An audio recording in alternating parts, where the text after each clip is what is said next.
crashed because apparently my phone overheated being in the window. I had some new phone, and I'm a retard. I don't know what to tell you. Anyway, where were we talking? We were going to talk about Zoran Mamdani. We are going to talk about the next mayor of New York City. We're going to talk about all these things. On my last stream, I left off with the free buses, but we're also going to talk about rent freezes. We're going to talk about the similarities with London. We're going to talk about feminist voters. We're going to talk about communism and all things Zoran Mamdani. So here we go.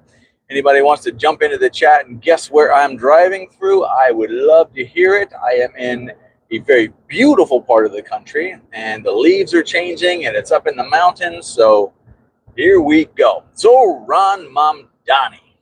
Now, he's a communist. He's a non-American communist. We talked about that before. He is from Uganda. Come here, and then he wants to be the mayor of some would say, New York City, the largest city in the country. And I got to tell you, he's definitely going to get it. And New York City. And New Yorkers, you are in for a world of trouble. And I'm here for it. I wouldn't say that I'm exactly hoping that he wins, but if he does, I'm going to enjoy it. Now, what I was talking about in the last video before it abruptly ended, so this will be a part 2. Free buses.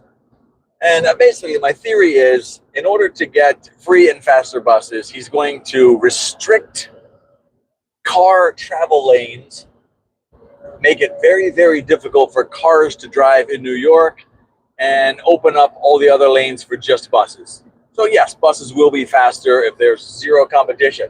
But I think the end result of that is going to be the buses are going to be lower quality than ever, even though they have more of them. And I think it's going to be a disaster. Buses are very expensive, and the way he can get faster buses is either by running more buses, which means that they will be half full, less efficient, and that's bad for the new Green Deal people, or I don't know. There's no way he can make them faster and free. It's impossible. That's just math. Anyway, the other thing I wanted to talk about is rent freezes. Rent freeze. That's one of his campaign promises. If you are renting an apartment, we are going to lock in your rent. You will be rent frozen. So if you're paying $1,000 a month, ooh, I got 2 policemen coming up behind me. Wee-oo, wee-oo. They're not coming for me, so I don't care. Anyway, rent freezes. If you're paying $1,000 a month, you will pay $1,000 next month. You will pay $1,000 next year. You will pay $1,000 till the end of time. Rent frozen. It can never go up. Yeah, you understand that can't work, right? There's no part of that that works.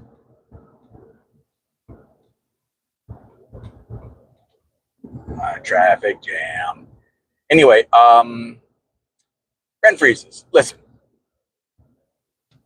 It can't work. Okay, let's get out of this traffic. Here we go. Back on track. Rent freezes. Okay, you can't do that. Listen what? This is simple. That's why socialism doesn't work, okay? Rent.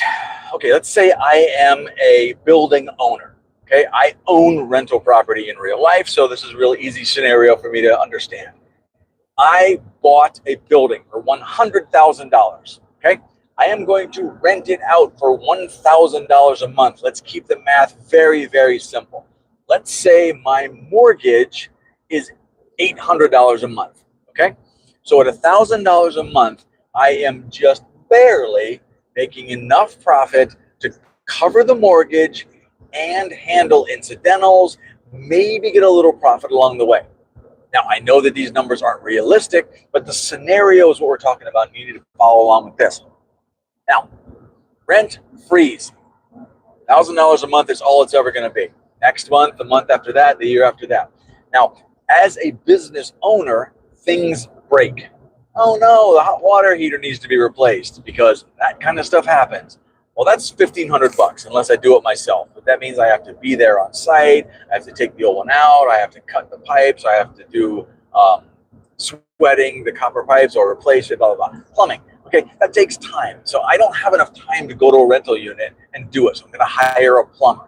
Plus the water heater, plus the water tank, plus the removal, plus the construction. Heaven forbid there's some pipes that need to be replaced, or the outlet is bad, or there's wiring. Okay, I need to replace that. That's $1,500. Well, that's 7 months worth of profit in rent. That's it. It's gone. Okay, and then there's taxes. Now, if you're in, say, Connecticut, a $100,000 property, you're going to be paying about $5,000 a year just in property taxes. So I'm not making any money. And then, of course, when you get a tenant move out and some stuff needs to be repaired, you probably need to replace a window. You probably need to do some painting. There might be some stains in the carpet. There might be some tiles missing. So there's maintenance. You got to fix that before you can rent it out to the next person. All I'm saying is that being a property owner and renting it out doesn't give you a huge, massive profit, get rich, retire early. It just doesn't happen. No matter how many socialists tell you that that's the way it works, it doesn't work that way. So what happens is, let's take that water heater example one more time.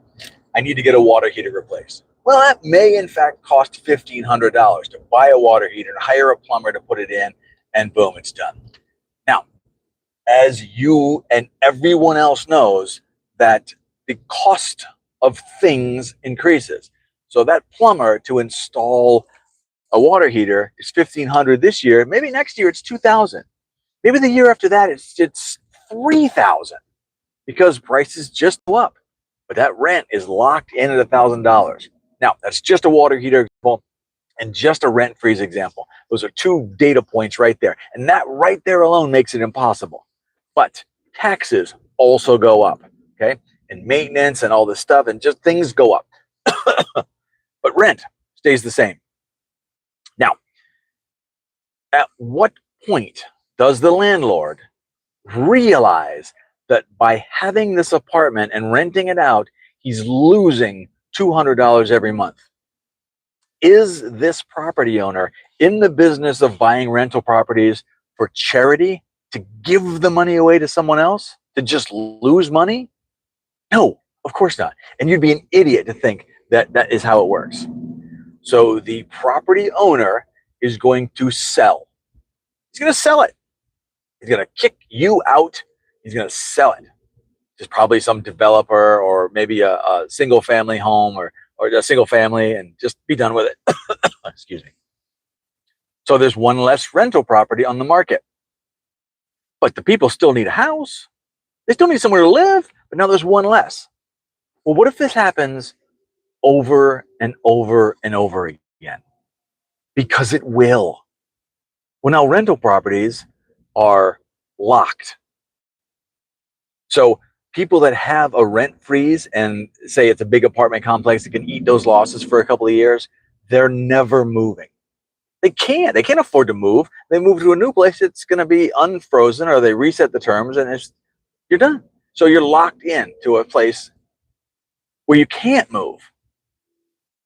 Well, that just stalls the economy. And that's part of the dying process.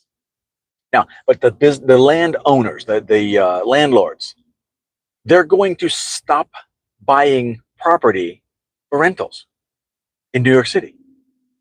That's it. They just, if you can't make money, you're not going to buy it. I don't know how else to explain it to you.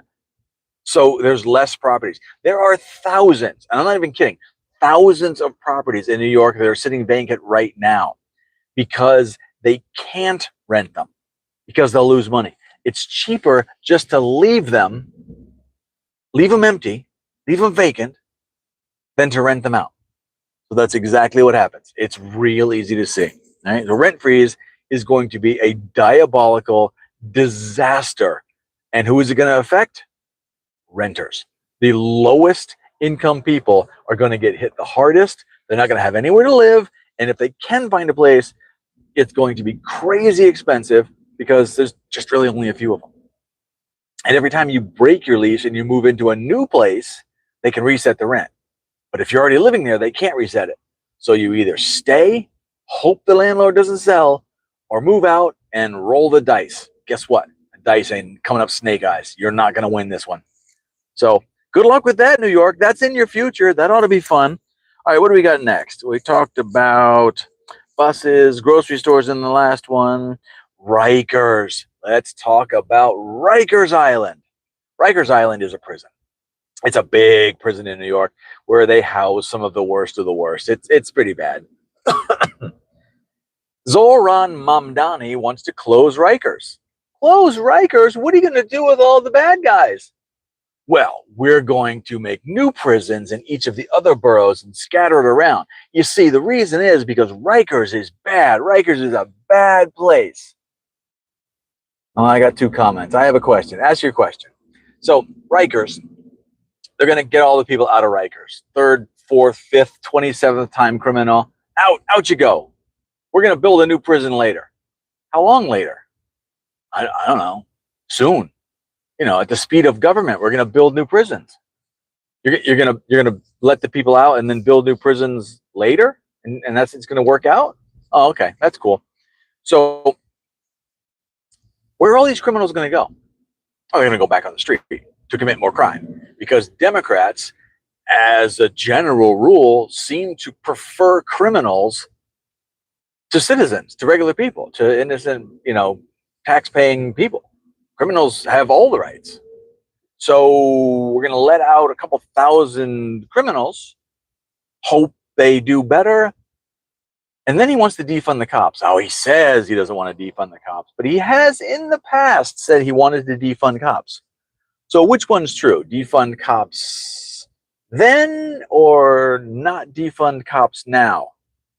Well, the Democrat principles as a whole, socialists, Democrats, communists, I'm sorry, same thing, tend to want to destabilize and therefore remove cops, defund cops. So all these more criminals, less cops. How's that going to work for New York? How's it going to work? Well, you could defend you can't defend yourself. Never mind. You can't have a gun in New York. You can't put a small pistol in your pocket or a little 9mm on your waistband. You can't do it. Not in New York. You're not even allowed to have a knife in New York. I think they have a cap at like 4 inches is the biggest knife you can have in New York. So you can put a Swiss Army knife in your pocket and hope for the best. Now, criminals, they can have guns. They can have knives. They can have nunchucks for all I care. Criminals don't follow the law. Isn't that funny? But if you do happen to be trained in, like, say, martial arts or something, and you want to protect yourself from a knife-wielding crazy person on drugs, you can't. Well, I mean, you can, but let's check in with Daniel Penny and see how he's doing. That guy who restrained the psychopath on the train, put him in a little chokehold, and he happened to die. I'm almost positive it was because he was also on drugs, George Floyd style. But they tried to throw this guy under the bus, or under the train, as it were, just for trying to protect himself and the other people on the train. Crazy psychopath lunatic jumping around, threatening people. So someone chokes him out, and he's the bad guy. Nah. So you can't protect yourself in New York. Good luck with that. Hey, listen, good luck with this, guys. This is how it's going to work out. All right. Now, I did make a reference to London earlier, and the first reference was with the driving. They're going to make New York like London in the regards that there are parts of London you can't drive, 0 emission zones. And they do this, well, they say it's for the Green New Deal and carbon credits and global warming, climate change, whatever they're talking about. They want to make sure that no fossil fuel cars can run in the city, keep it clean. So only electric vehicles are allowed in, I think it's the center of London, right? I think they're using that as a test case, and I think they're going to do the same thing in New York City. I think they're going to restrict driving in New York, and they're going to blame it on climate change or global warming or acid rain or any one of the other scams that they've tried to work over the last 40 years. When they do that, coffee. And when they do that, you are going to be forced to ride these new free and faster buses. It also controls your movement. You can't get out of town for the weekend. You can't drive away on the weekend. So you're going to have public transit is your only option, because, as I've mentioned thousands of times, when you vote in socialism, you only get one option. It's the government-controlled option, and you have to deal with it whether you like it or not. Capitalism, on the other hand, you get to choose. Do I want a car? Do I want a bike? Do I want a scooter? Do I want to take public transportation? Do I want to walk? You get any choice you want. If you want to get a very tiny Nissan Versa and drive around, easy to park, cheap on gas, you can buy that if you want to in a capitalist system.